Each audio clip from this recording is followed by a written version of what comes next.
Assalamualaikum warahmatullahi wabarakatuh. Perkenalkan, nama saya Zahra Al-Hasni, mahasiswa jurusan Bimbingan dan Konseling Fakultas Ilmu Pendidikan Universitas Negeri Gorontalo. Pada video kali ini saya akan membahas konsep dan dinamika peran keluarga pada mata kuliah Bimbingan dan Konseling Pernikahan dan Keluarga. Jadi, keluarga merupakan unit sosial terkecil dalam masyarakat, namun memiliki pengaruh yang sangat besar terhadap perkembangan individu. Di dalam keluargalah seseorang pertama kali belajar mengenai nilai, norma, dan cara berkomunikasi serta mengelola emosi. Oleh karena itu, pemahaman mengenai konsep dan dinamika keluarga menjadi penting dalam praktik bimbingan dan konseling. Jadi pada slide pertama ini saya akan menjelaskan konsep keluarga. Jadi keluarga merupakan unit sosial terkecil dalam masyarakat. Artinya keluarga adalah lingkungan pertama yang ditemui individu sejak lahir. Keluarga terbentuk melalui ikatan pernikahan, hubungan darah maupun adopsi, sehingga tidak selalu keluarga itu tidak selalu harus dalam bentuk yang sama. Di dalam keluarga inilah individu pertama kali belajar tentang nilai, norma, sikap, dan perilaku, dan juga cara berbicara, cara mengelola emosi, hingga cara bersikap terhadap orang lain. Semuanya itu bermula dari keluarga. Oleh karena itu, keluarga memiliki peran yang sangat penting sebagai pondasi dalam pembentukan kepribadian dan perkembangan sosial individu. Setelah memahami konsep dasar keluarga, pada slide kedua ini saya akan menjelaskan bentuk-bentuk keluarga. Nah, secara umum keluarga itu tidak hanya terdiri satu bentuk saja. Keluarga itu terdiri dari ada yang keluarga inti, keluarga besar, dan juga ada keluarga tunggal. Nah, saya akan jelaskan. Yang pertama itu ada keluarga inti. Jadi, keluarga inti atau nuclear family yaitu keluarga yang terdiri dari ayah, ibu, dan anak. Jadi, ini keluarga bentuk yang paling sering dijumpai dan menjadi lingkungan utama dalam pengasuhan anak. Kemudian yang kedua itu ada keluarga besar atau extended family yang mencakup kakek, nenek, paman, bibi, atau sepupu atau anggota keluarga lain yang tinggal bersama atau memiliki keterlibatan kuat dalam kehidupan keluarga. Yang ketiga ada keluarga tunggal atau yang biasa disebut dengan single parent. Single parent itu yaitu keluarga dengan satu orang tua yang menjalankan peran pengasuhan, baik itu ayah maupun ibu. Meskipun strukturnya berbeda, keluarga ini tetap memiliki fungsi dan perannya dalam membentuk dan mendukung perkembangan anak. Jadi dengan memahami berbagai bentuk keluarga, kita dapat melihat bahwa setiap keluarga itu memiliki dinamika dan tantangan yang berbeda, namun tetap memiliki perannya masing-masing. Kemudian pada slide ketiga ini saya akan membahas pola komunikasi dalam keluarga. Pola komunikasi merupakan cara anggota keluarga saling menyampaikan pikiran, perasaan, dan kebutuhan satu sama lain. Pola komunikasi ini sangat mempengaruhi keharmonisan dan kualitas hubungan dalam keluarga.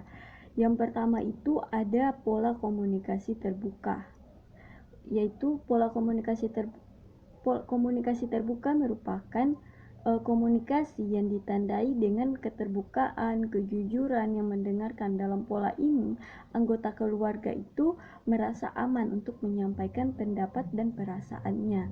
Nah, kemudian yang kedua ada pola komunikasi tertutup. Pola komunikasi tertutup ini lebih cenderung minim keterbukaan. Anggota keluarga jarang mengungkapkan perasaan atau masalah sehingga sering terjadi kesalahpahaman. Nah, yang ketiga ada komunikasi seimbang. Komunikasi seimbang ini komunikasi yang memadukan keterbukaan dengan batasan yang sehat sehingga anggota keluarga memiliki kesempatan berbicara namun tetap saling menghargai peran dan aturan. Nah, dengan demikian memahami pola komunikasi ini, kita dapat melihat bahwa komunikasi yang sehat sangat berperan dalam menciptakan hubungan keluarga yang harmonis dan dalam mendukung perkembangan emosi anak.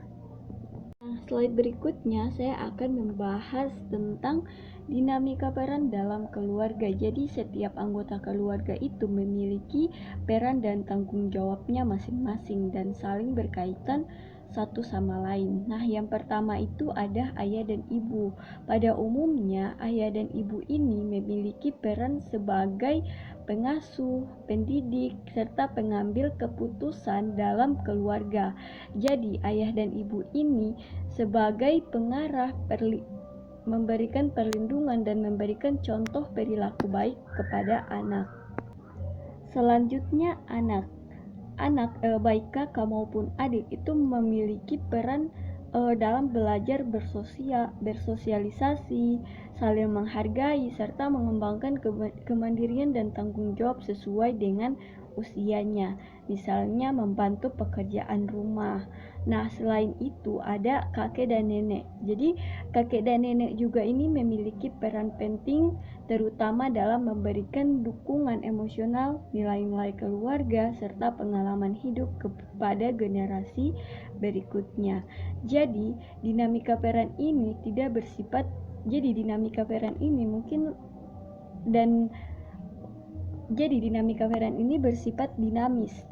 jadi dinamika peran ini dapat berubah-ubah sesuai dengan kondisi dan kebutuhan keluarga.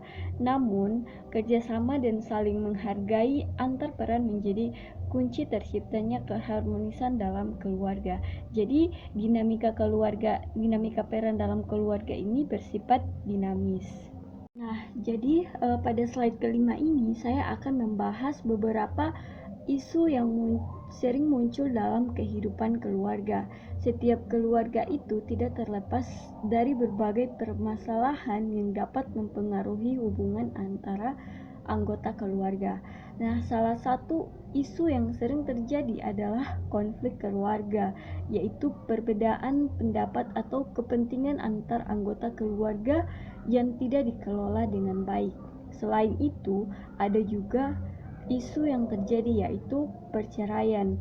Perceraian itu menjadi isu keluarga yang sangat berdampak pada kondisi emosional psikologis antar anggota keluarga termasuk anak. Nah, isu lainnya adalah pola asuh keluarga, yaitu cara orang tua dalam mendidik dan membimbing anak. Pola asuh yang kurang tepat itu dapat mempengaruhi perkembangan perilaku dan emosi anak. Jadi, pola asuh itu terbagi 3. Yang pertama itu ada pola asuh otoriter. Pola asuh otoriter ini ditandai dengan kontrol yang tinggi dari orang tua dan komunikasi yang cenderung satu arah. Jadi, orang tua itu lebih cenderung menetapkan aturan secara ketat dan menuntut kepatuhan tanpa memberikan penjelasan yang memadai. Jadi, anak memiliki sedikit kesempatan untuk menyampaikan pendapat. Jadi, contohnya pola asuh otoriter ini, orang tua itu sering menentukan jam belajar dan jam tidur anak secara ketat. Ketika anak melanggar, orang tua langsung memarahi dan memberi hukuman tanpa berdiskusi mengenai alasan dalam aturan tersebut.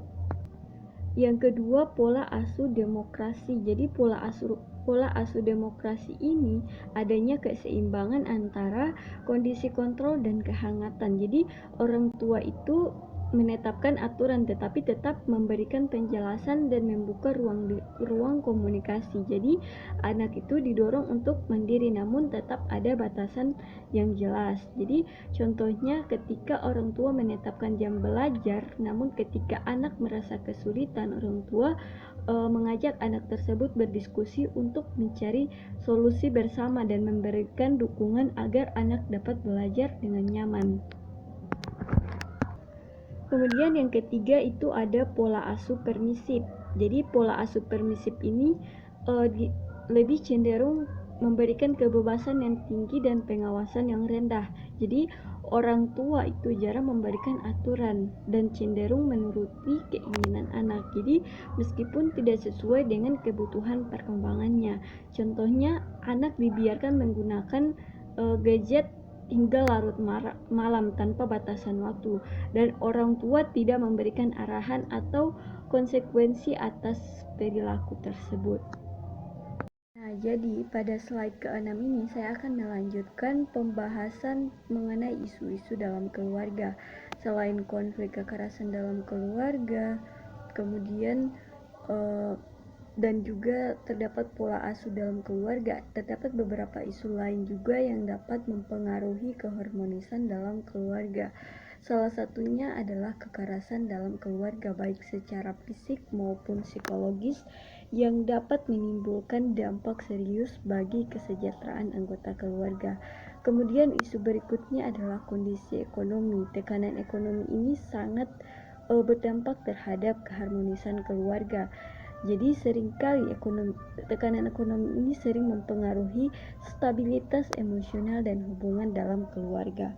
Kemudian selain itu ada adiksi, seperti kecanduan narkoba, alkohol, kemudian judi online atau jet-jet tertentu juga dapat mengganggu fungsi keluarga. Apalagi di era digital saat ini muncul tantangan digital parenting, yaitu bagaimana orang tua membimbing dan mengawasi penggunaan teknologi pada anak secara bijak. Jadi, pemahaman isu-isu ini penting agar keluarga mampu mengambil langkah pencegahan serta menciptakan lingkungan aman dan mendukung bagi seluruh anggota keluarga.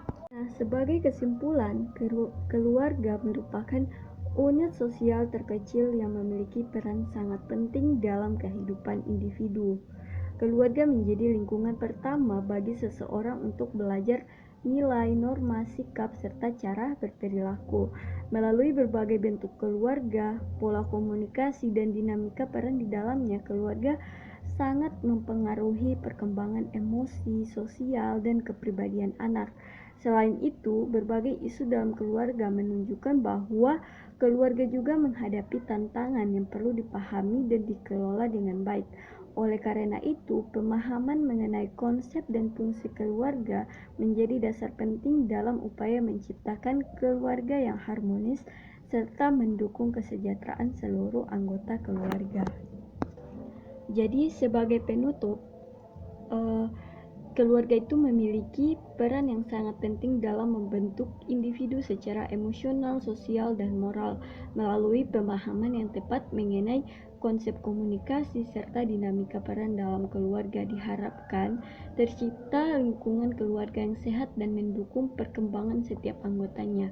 Semoga video ini dapat memberikan pemahaman dan manfaat dalam konteks bimbingan dan konseling. Sekian dari saya. Assalamualaikum warahmatullahi wabarakatuh.